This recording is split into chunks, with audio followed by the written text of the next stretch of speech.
Quand on est ici, on parle évidemment, on vient de le dire, là, de sarriette. On pourrait parler de pin, d'olivier, d'oranger et de mimosa. Eh oui, le canet, le mimosa. Vous entendez les canettons tout de suite? Et c'est vrai que ça fleure tellement bon, ce mimosa. Raconte-nous son histoire, Frédéric. Le mimosa, alors ça ne se mange pas bien sûr, mais c'est l'or de la Côte d'Azur. En fait, cette plante, c'est une des emblèmes de la Côte d'Azur. L'histoire commence en 1800, lorsque les navires de Napoléon rapportent ces graines d'Australie qui fleuriront dans le parc de l'Empereur pour le plus grand bonheur, bien sûr, de Joséphine de Beauharnais. Et c'est une curiosité rare. Pendant plus d'un siècle, on va tenter cette culture et ça marchera. Et elle est cultivée depuis exactement 150 ans. 1864, ici au Canet et à Cannes. Je vous propose de partir dans le massif du Tanneron, où le mimosa reste une production artisanale. C'est ce qui rend l'or de la côte si précieux. Premier jour de soleil en février dernier sur le massif tout coloré de jaune du Tanneron. La récolte de mimosa peut commencer. Nous sommes en train d'attaquer le Gaulois qui lui arrive à son terme et qui, comme vous le voyez, est magnifique. Plante invasive à l'état sauvage, il est aussi cultivé par les mimosistes. Bernard Vial exploite 6 hectares de mimosa, des arbres plantés par son grand-père. Lorsqu'il est cueilli, le mimosa n'est pas encore complètement fleuri. Au fil des décennies, les producteurs ont trouvé le moyen de gérer la période de floraison dans la forcerie, cette pièce chauffée au taux d'humidité de près de 95%. Ici, les fleurs s'ouvrent à la demande. Nous travaillons avec 4 variétés qui sont le Mirandol, le Gaulois, le Rustica et le Petit Vert.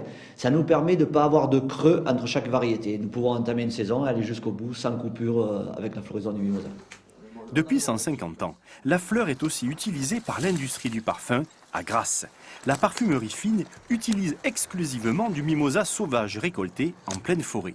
Retour dans la forêt de Tanneron où Liliane et Maurice taillent pour les parfumeurs. Cet arbre il a été taillé tout à l'heure, on laisse un petit peu de mimosa dessus, toujours, parce que les anciens disent que la fleur amène la fleur pour l'année prochaine. Depuis plus de 30 ans qu'ils sillonnent la forêt de mimosa, ce couple de retraités a appris à choisir les fleurs bien ouvertes et odorantes. Ce jour-là, Liliane et Maurice ont cueilli près de 300 kilos de mimosa. Hop là. Ah, celui-là fait son poids. Hein. Ouais. 66. Le lendemain, dès l'aube, les fleurs seront livrées à Grasse. Les entreprises qui traitent encore le mimosa sauvage se comptent sur les doigts de la main. Ici, pendant la saison, entre 50 et 100 tonnes passeront 2 heures dans ces cuves au contact d'un solvant qui en extraira le parfum. 1 kilo de fleurs de mimosa donnera 10 grammes de concrète. Cette pâte figée et odorante, passée à l'alcool pour la débarrasser de ses cires, il y reste alors 2 grammes d'absolu. C'est ce produit qu'utilisent les parfumeurs. C'est vraiment un bouquet complexe en soi. Donc on a une partie tout à fait mielée, poudrée qui est en fond, et puis une note un petit peu plus verte qui va ressortir en cœur. Mais on va le sentir dans un parfum dès la tête. Sur les 35 créations de ce parfumeur, seuls 3 ou 4 renferment du mimosa, senteur d'une époque lointaine. Certains créateurs croient pourtant au retour du mimosa, classique et élégant.